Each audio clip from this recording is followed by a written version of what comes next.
So you come from a family of some of the finest fighters in the world, Rener. Your Instagram account is priceless, all the self-defense tips. I'm on it religiously. It's why I thought of you for this clip. So surely, as a self-defense expert, it is not a good approach to keep your hands behind your back and let a man with unknown intent approach you like that. So show our audience what you think they should do if something like this were to happen to them.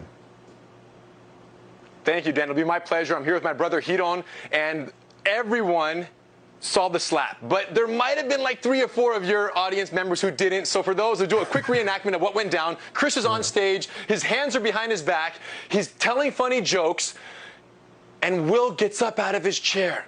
At this point, Will gets up, he's leaning forward with both hands tucked behind his back. Wow! The slap heard around the world. It lands, and everyone is in shock. And I think Will and Chris both learned their lessons. In the aftermath of all this, they both learned something about what went down.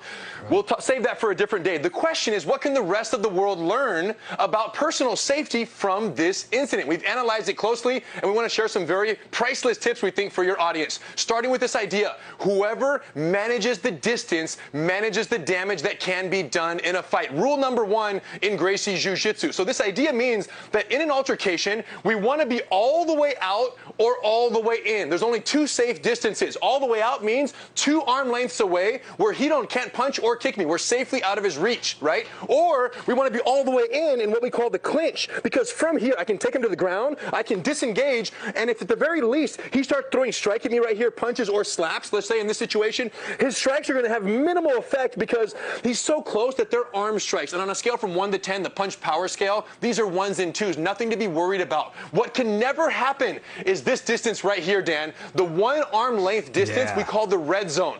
Green zone, red zone. This is the distance that can never be permitted, especially with both hands locked behind your back. So in an actual self-defense situation in our everyday lives, let's say someone is further back right here. If they start to encroach on your personal space, the first thing you have to do is say, hey, don't get any closer. Set a boundary. Put your hands up, get them out from behind your back, assert yourself verbally, and set a boundary. And at this point, we can assess his intentions. If he don't stand still, turns around and walks away, hey, all good. Easy day for him, easy day for me, we're good to go.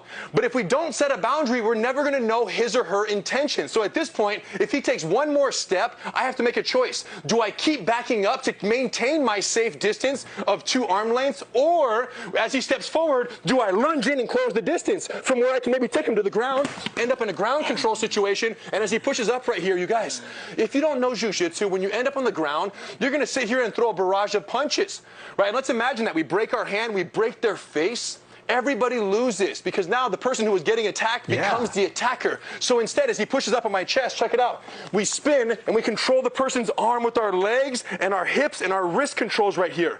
And in this situation, an armbar from the mount, lesson number 6, Gracie combatives, we have full control, Dan, right here. I can negotiate, I can talk to him, I can apologize for the joke that I made. And now if it's a law enforcement situation, look, simply turn the hand to the south, bend the leg to the north, come up, hips, walk and talk verbal commands, bring your hand behind your back, please, right? And then we go into our cuffing procedure from here.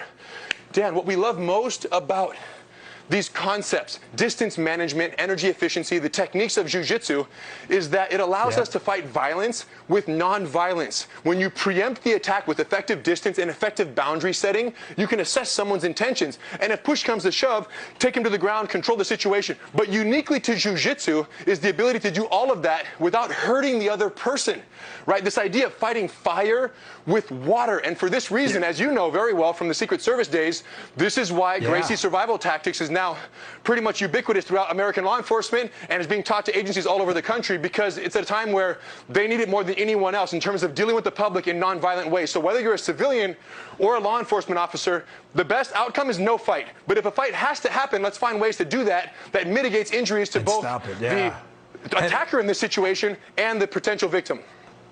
Rener, I got to run. I have to tell you that may have been the greatest segment to ever air on television. I would love to have you back. Thanks for joining us.